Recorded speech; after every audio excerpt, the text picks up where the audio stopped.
Hello, my dear subscriber and viewers. Welcome back to my channel. So இன்னைக்கு நான் என்ன explain பண்ண போறேன்னா எம்யூஇனா என்னன்றது. ஸோ நான் நேற்று நான் ஆல்ரெடி இங்கிலீஷில் போஸ்ட் பண்ணியிருக்கேன். ஸோ நம்மளுடைய தமிழ் பிள்ளைங்களுக்கு இது கொஞ்சம் பெட்டராக இருக்கும், தமிழில் எக்ஸ்பிளைன் பண்ணலாம் அப்படின்ட்டு நான் செப்பரேட்டாக தமிழில் போடுறேன். ஸோ எம்யூஇ அப்படின்னா என்ன, இதுக்கும் கோடிங்க்கும் என்ன சம்மந்தம், இதுக்கும் எக்ஸாமுக்கும் என்ன சம்மந்தம், எதுக்காக இதை நம்ம தெரிஞ்சுக்கணும் அப்படின்ட்டு உங்களுக்கு நிறைய கொஷின் வரலாம் அந்த வீடியோ பார்த்ததுக்கப்புறம். ஸோ எம்யூஇன்றது கோடிங்க்கு ரொம்ப ரொம்ப முக்கியம். ஸோ எதுக்காக முக்கியம் அப்படின்னா ஓவர் பில்லிங் ஆகும், இல்லை கம்மியாக பில்லிங் ஆகும். இதெல்லாம் அவாய்ட் பண்ணுறதுக்கு தான் நம்ம எம்யூஇன்ற எடுத்து செக் பண்ணிட்டு தான் நம்ம அதை ஒரு கோடை பண்ணணும். ஓகேவா? எம்யூக்கும் என்சிசி எடிட்டுக்கும் நிறைய லிங்க் இருக்குது. ஸோ என்சிசி எடிட் சிபிடியில் மோர் தென் ஒரு ப்ரொசீஜரை கொடுக்கலாமா வேண்டாமா, கொடுக்கும்போது என்ன மாடிஃபையர் கொடுக்கலாம், இந்த மாதிரி ரூல்ஸ் அண்ட் ரெகுலேஷன்ஸ்லாம் என்சிசி எடிட் இருக்கும். அதே மாதிரி தான் எம்யூஇக்கும் நம்மளுக்கு ஒரு சில ரூல்ஸ் அண்ட் ரெகுலேஷன்ஸ் இருக்குது. எப்போ இந்த எம்யூஇ நம்ம அப்ளை பண்ணுவோம் அப்படின்னாக்கா, இப்போ நம்ம பர்டிகுலராக ஒரு ப்ரொசீஜர் கொடுக்குறோம்னு வச்சுக்கோங்களேன். எப்பயுமே எந்த ப்ரொசீஜரை நம்ம பில் பண்ணுறதா இருந்தாலும் அந்த ப்ரொசீஜரை ஒரு நாளைக்கு எத்தனை தடவை கொடுக்கலாம் அப்படின்னு ஒரு லிமிட் இருக்கு. அந்த லிமிட்டுக்கு மேலே கொடுத்தாக்கா அது நம்மளுக்கு ரிஜெக்ட் ஆகி வந்துடும். ஸோ அதனால அதை செக் பண்ணுறது தான் இந்த எம்யூஇ. அதுக்கு இந்த சிஎம்எஸ் வெப்சைட்லேயே இங்கே கீழே எக்ஸல் ஃபார்மேட்டில் கொஞ்சம் எம்யூஇ லிஸ்ட் கொடுத்துருப்பாங்க. நாட் எல்லா லிஸ்ட்டுமே கொடுக்கல, பட் ஒரு மேக்ஸிமம் லிஸ்ட் இதில் கொடுத்துருக்காங்க.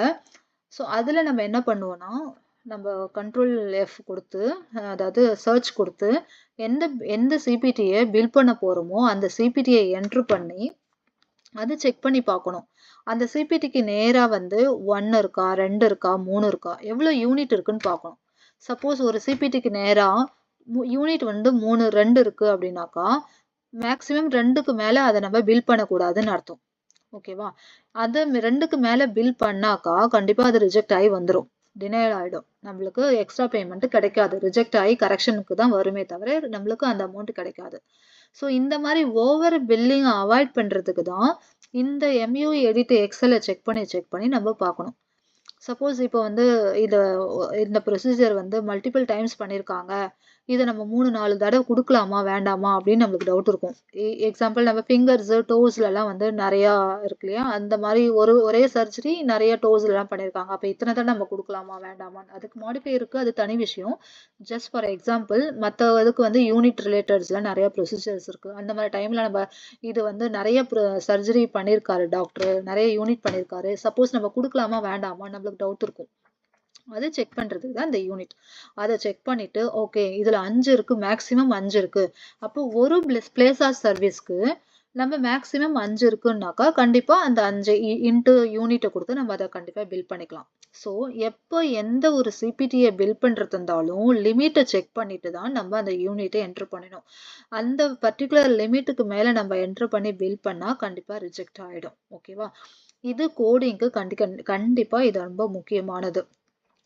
ஈவன் நம்ம இன்டர்வியூவில் போகும்போதே, இன்டர்வியூவில் மேக்ஸிமம் சர்ஜரியாக இருந்தாலும் இல்லை என்ட்ரி லெவலில் இருந்தாலும் இன்டர்வியூவில் மேக்ஸிமம் கேட்குற கொஷின்ஸு எம்யூஇயோடைய கான்செப்ட் உங்களுக்கு தெரிஞ்சிருக்கா, என்சிசி எடிட் கான்செப்ட் தெரிஞ்சிருக்கா, இதெல்லாம் இன்டர்வியூ ரிலேட்டடுக்கு கண்டிப்பாக வரும். ஓகே, ஸோ இன்டர்வியூக்கும் இது கண்டிப்பாக வரும். கோடிங்க்கு இந்த கான்செப்ட் தெரிஞ்சிருக்கணும் ஒரு கோட் பண்ணுறதுக்கு. சிபிசிக்கு இதுக்கு என்ன, சிபிசியில் நம்மளுக்கு எப்படி இந்த மாதிரி லிஸ்ட்லாம் கிடைக்கும், எக்ஸல்லாம் கிடைக்கும், நம்ம எப்படி செக் பண்ணணும், பண்ண முடியாது இல்லையா சிபிஎஸ்சியில், அப்புறம் எப்படி இது சிபிஎஸ்சியில் இம்பார்ட்டண்ட்டாக இருக்கும் அப்படின்ட்டு உங்களுக்கு டவுட் வரலாம். ஸோ இது எதுக்காக சிபிஎஸ்சிக்கு இம்பார்ட்டன்னா, ஜஸ்ட் ஃபார் தி டெஃபினேஷன் நம்மளுக்கு தெரிஞ்சால் போதும். இதுதான் டெஃபினேஷன் அப்படின்னு நமக்கு தெரிஞ்சால் போதும். ஏன்னா மல்டிபிள் சாய்ஸில் டெஃபினேஷன் ரிலேட்டடாக எம்இஓடைய அப்ரிவேஷன் கேட்டால் கேட்கலாம், இல்லை எம்இஓடைய டெஃபினேஷன்ஸ் கேட்டால் கேட்கலாம். ஸோ அதனால் ஜஸ்ட் கான்செப்டை கண்டிப்பாக தெரிஞ்சு வச்சுக்கோங்க. ஏன்னா இது கோடிங் ரிலேட்டட்ன்றதுனால பில்லிங் சம்மந்தப்பட்டது. ஸோ பில்லிங்கில் இந்த கொஷின் கேட்டால் கேட்கலாம். ஓகேவா? அதனால இது சிபிஎஸ்சிக்கும் இம்பார்ட்டன்ட், இன்டர்வியூக்கும் இம்பார்ட்டன்ட். கோடிங் பண்ணும்போது ஆஸ் ஏ கோடருக்கு முக்கியமாக தெரிஞ்சுக்க வேண்டிய ஒரு கான்செப்ட் தான் இது. Okay okay guys, thanks for வாட்சிங் மை வீடியோ. ப்ளீஸ் பிடிச்சிருந்தா எல்லா வீடியோவும் கொஞ்சம் லைக் பண்ணுங்கள்,